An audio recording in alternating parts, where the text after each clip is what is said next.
அஸ்ஸலாமு அலைக்கும். படுக்கையில் இருக்கும் தனது உம்மாவை பலூன் மூலம் மகிழ்வித்து மகிழ்ச்சியை அளிக்கும் ஒரு மகனின் வீடியோ சமூக வலைதளங்களில் வைரலாகி வருகிறது.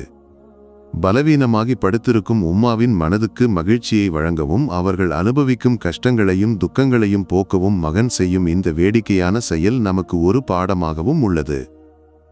இந்த வீடியோவிலிருந்து நாம் புரிந்து கொள்ள வேண்டிய 2 முக்கிய விஷயங்கள்.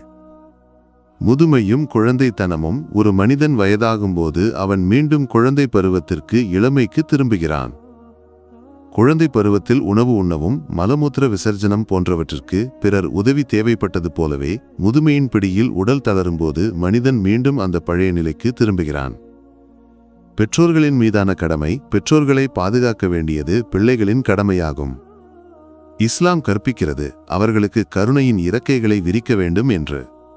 புனித குர்ஆன் மூலம் அல்லாஹ் தஆலா நம்பிக்கையாளர்களிடம் கூறுகிறான், என் இறைவனே, என் பெற்றோர்களுக்கு கருணை வழங்கு என்று பிரார்த்திக்குமாறு.